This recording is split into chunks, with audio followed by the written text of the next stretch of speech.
안녕하세요. 결혼 3년차 맞벌이 부부입니다. 요즘 남편한테 점점 정이 떨어지다 못해 이혼 생각이 들어 미쳐버릴 것 같습니다. 오늘도 남편 때문에 짜증이 나서 대판 싸우고 이혼 소리까지 나왔는데 그래서 그런지 잠도 안 오고 해서 주절주절 생각나는 몇 가지만 적어봅니다. 남편은 평소 무단횡단 하는 사람을 보거나 신호위반 하는 차를 보면 흥분해서 상대방이 다 들릴 정도로 크게 욕을 하고 그냥 넘어가질 못합니다. 상대방이 욕을 듣고 시비가 붙어 싸운 적도 여러 번 있을 정도였죠. 한 번은 같이 운동을 하려고 헬스를 끊으러 갔는데 결제하시는 분이 현금으로 하면 몇 프로 할인 가능하다는 안내를 하니 바로 그 자리에서 그거 다 불법이라며 신고를 하더라고요. 그리고 제가 꽃집을 하는데 바로 옆 건물에 식당이 2개 있어 가끔 점심시간에 주차 공간이 부족해서 저희 가게 앞쪽에 불법 주차를 하시는 분들이 계십니다. 저는 가끔 있는 일이고 크게 불편함을 느낀 적 없어 그러려니 하는데 남편이 어쩌다 보게 되면 바로 불법 주차로 신고를 해버리더군요. 이것 때문에 싸움이 크게 난 적도 있었습니다. 또 한 번은 같이 재래시장에 갔다가 그 안에 분식점에서 순대와 떡볶이를 먹고 계산하는데 카드 결제가 안 된다 하니 나이 지긋하신 할머니를 바로 신고했습니다.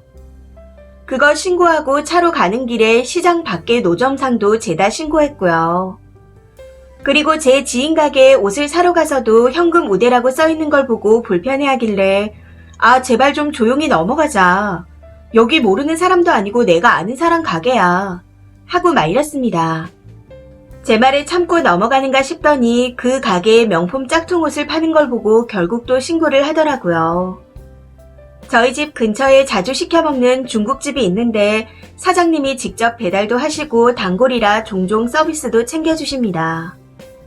그런데 어느 날 그분이 헬멧을 안 쓰고 배달하는 걸 목격하곤 그 자리에서 또 바로 신고. 최근에도 동네에 자주 가는 슈퍼에서 봉투값 안 받고 담아줬다고 신고하는 바람에 미안해서 그 슈퍼에는 가지도 못하고 있습니다. 원래는 봉투값을 받으시는데 구매 금액이 10,000원 딱 맞게 떨어져서 그날만 안 받으셨던 거였어요.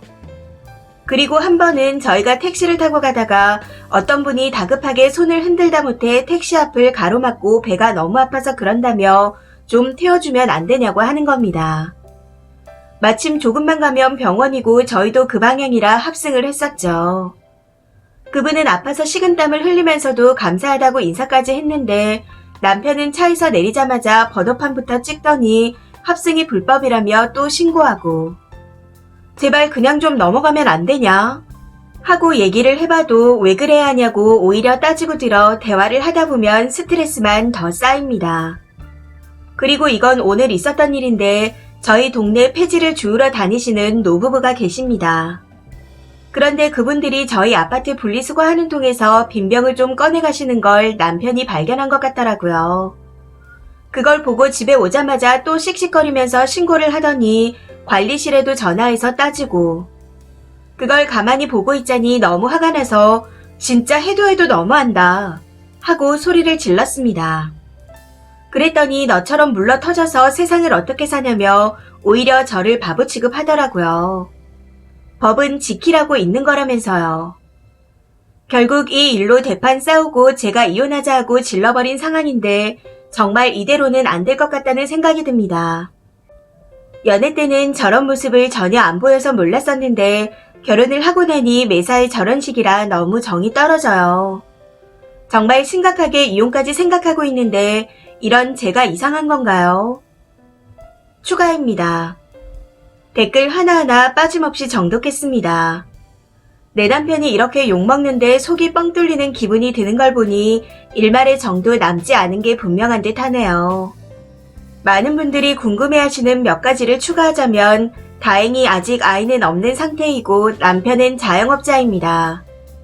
직장 잘 다니다 갑작스럽게 퇴사를 했고 그 후 감사하게도 시댁의 도움으로 제가 하는 꽃집 근처에서 남편도 작은 가게를 운영 중입니다.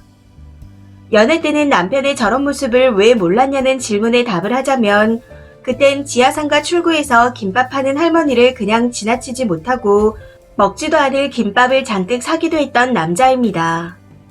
이때도 할머니께 여기서 장사하는 거 불법입니다. 라고 말을 하긴 했었던 것 같아요. 이때 눈치를 채써야 했는데 그러지 못한 제 자신이 정말 원망스럽네요.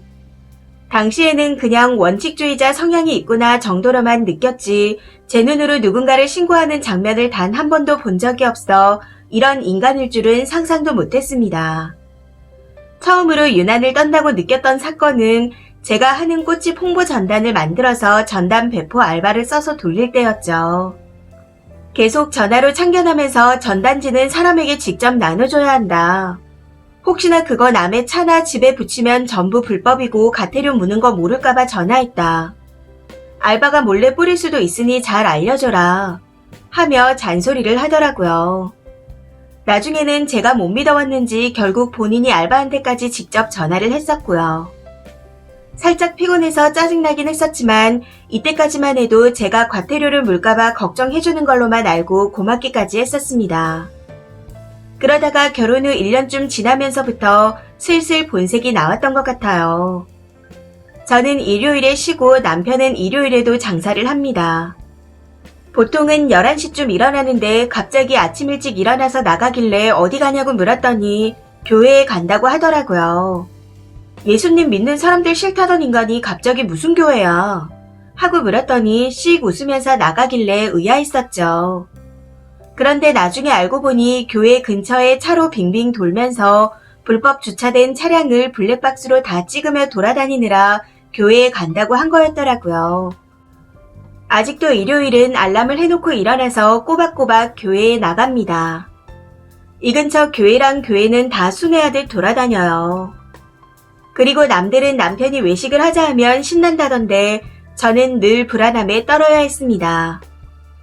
유명한 먹자골목 한번 갔다가 호객행위 하시는 분들을 그냥 지나치지 못하고 전부 신고하는 걸 보고 충격받은 적이 있었거든요. 그리고 재작년 여름에는 제 친구 부부랑 계곡에 간 적이 있었는데 이때는 저희가 과일과 간식, 음료 등을 준비했고 친구네가 고기와 밥을 준비했었습니다. 그런데 도착해서 보니 치사 금지라고 크게 써 있더라고요. 다들 어쩌지 하고 있었는데 제 친구가 주변에 다른 사람들도 다 고기 구워 먹고 있는데 괜찮은 거 아니야? 우리도 그냥 먹을까? 하고 물었습니다. 당연히 남편은 그건 불법이라 안 된다며 지킬 건 지키고 살자 하면서 또 설교를 시작하더라고요.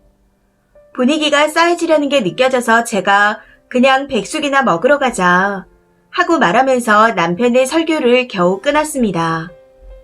결국 저희는 근처 백숙집에 가서 식사를 했었는데 그 와중에도 혼자 차에 가서 한참을 안 오길래 가봤더니 계곡에서 고기를 구워 먹는 사람들이 많은데 단속 안 하냐며 민원을 넣고 있더군요. 저 그날 이후로 부부 동반 모임이나 여행은 절대 안 가리라 다짐했습니다. 그 중에서도 가장 크게 싸웠던 사건은 어릴 적 친정 아버지가 소주 한 잔 걸치시면 전기구이 통닭을 사들고 오셨던 추억이 있었습니다.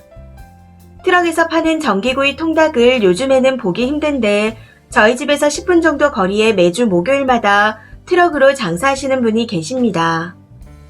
이리저리 옮겨다니면서 팔고 계셔서 목요일만 이쪽으로 온다고 들었고요. 한 번씩 먹고 싶어서 목요일을 기다렸다가 사 먹곤 했었는데 어느 날부턴가 그 트럭이 안 보이더라고요. 그러다 목요일날 오늘은 오셨나? 하면서 나가는데 남편에게 전화가 오더군요. 통닭 아저씨 오셨나 나가보는 길이라니까 어차피 가도 없다며 헛고생하지 말고 그냥 있으라고 하는 겁니다. 일찍 들어갈 테니 치킨이나 시켜 먹자면서요. 그래서 설마 하는 마음에 설마 그 아저씨 신고한 거 아니지? 하고 말했더니 너무나도 당당하게 거기서 장사하는 거 불법이라고 얘기를 해도 계속 장사를 하길래 신고를 했다고 하는 겁니다. 이날은 너무 화가 나서 남편한테 쌍욕까지 퍼붓고 싸웠네요. 그렇게 한바탕 싸운 뒤 아무 일 없다는 듯 입 벌리고 퍼질러 자는 남편 얼굴을 보니 두 번 다시 신고 못하게 입을 용접기로 봉인시켜버리고 싶은 심정이었습니다. 이외에도 글로 다적자면 책 한 권은 나올 만큼 남편의 신고 업적은 차고 넘치지만 적으면서 다시 또 스트레스를 받고 읽는 분들도 스트레스 받으실 듯해서 이만하도록 하겠습니다. 댓글들 중 상담을 받아보란 조언들이 많던데 이미 여러 번 설득을 해봤지만 자기가 하는 일은 전부 옳다는 그 확고한 신념 때문인지 설득이 되지 않았습니다. 저렇게 신고하는 사람도 세상엔 필요하다는 댓글들도 제법 있던데 옆에서 2년이 넘는 시간을 신고에 꼽혀 사는 남편을 바라보고 있는 입장에선 하루하루가 정말 지옥입니다. 어쩜 그리 지치지 않고 신고할 일들을 찾는지. 그 때문에 큰 싸움이 여러 번 나다 보니 아파트에도 가게 근처에도 소문이 다 나서 얼굴을 들고 다니기 힘들 정도입니다. 누가 찾아와서 보복할까 겁나기도 하고요. 아무리 생각해도 이혼만이 답인 것 같습니다. 합의 이혼 쪽으로 가면 좋겠지만 남편이 거부한다면 소송을 해서라도 이혼 진행을 할 생각이에요. 답답한 마음에 하소연하듯 적어본 글이었는데 많은 분들이 댓글로 공감해주시고 같이 욕도 해주셔서 막힌 속이 뚫리는 기분을 잠시나마 느꼈습니다. 다들 정말 감사합니다. 댓글입니다. 첫 번째 댓글. 근데 이혼하시면 어떻게 되는 거예요? 님 꽃집 옆에 남편 가게도 있다면서요. 이혼해서 생계수단인 가게를 막 옮길 수도 없는 건데. 그럼 이혼하고도 얼굴을 매일 보는 건가요? 조심하세요. 이제 이혼하고 나면 전 남편이 님 일거수일투족을 전부 따라다니며 사진 찍어 신고할 수도 있을 것 같아요. 아마 님이 과태금을 물러다니는 모습을 보며 희열에 차서 어쩔 줄 몰라 할 것 같습니다. 두 번째 댓글. 건전하게 불법 신고를 하는 게 아니라 저놈은 남들 엿드시게 해놓고 즐기고 있는 겁니다. 근처 교회를 순회하면서 주차 위반 신고라니. 일종의 게임처럼 총을 쏴대고 있는 거죠. 벌금 과태료 내며 아까워할 사람들이 상상하면서 신나하는 거예요. 그냥 한마디로 인간이 아닙니다. 세 번째 댓글. 남편이 신고하는 대상이 폐지 줍는 노인, 지인 가게, 호의를 베풀었던 단골집 사장님. 저거 나중에 100% 님이랑 처가해도 그럴 겁니다. 이혼이 시급해 보이네요. 계속 같이 살다 보면 아내분과 친정 식구들이 당할 듯 합니다. 네 번째 댓글. 불법이기 때문에 근절해야 한다는 생각으로 신고한 게 아니라 게임처럼 즐기는 거네요. 네 위에 내가 군림한다는 것을 이런 찌질한 방법으로 느끼는 겁니다. 이런 걸로 성취감 느끼고 행복해하는 건 정신병이죠. 거기에 확고한 집념과 집착도 있으시니 정말 고치긴 힘들 듯 합니다. 아이도 없는데 그냥 이혼하세요. 다섯 번째 댓글. 유흥업소, 불법 마사지 이런 곳은 신고 안 하던가요? 약한 사람들만 골라 신고하는 심보가 보이는 듯 합니다. 하긴 그런 곳은 어깨 형님들을 끼고 하는 곳이 많으니 보복 당할까봐 쫄아서 얼씬도 안 할 듯 하네요. 여섯 번째 댓글. 지역이 어디죠? 쓰니 남편 혹시 장거리도 뛰나요? 여기 방역 지침 어기고 불법으로 샷타만 내리고 영업하는 노래방, 술집 엄청 많거든요. 남편분 여기 오시면 물 만난 고기 마냥 신나게 신고할 수 있는데 혹시 오실 의향이 있으신지 물어보세요. 일곱 번째 댓글. 저희 아버지가 님 남편이랑 비슷한 부분이 많아서 너무 공감합니다. 어딜 가든 싸움 나고 분위기 험악해지고 진짜 가족 입장에선 돌아버려요. 그리고 원칙주의자들이 사소한 거에 광적으로 집착하는 스타일이라 절대 성공 못합니다. 돈도 못 벌고 항상 분위기만 험악해지고 가족들만 힘들어요. 그렇게 정의구현 하고 싶으면 혼자 살면서 하라고 그래요. 왜 가족들까지 고생을 시키나요? 이 사연은 여기까지입니다. 시청해주셔서 감사합니다.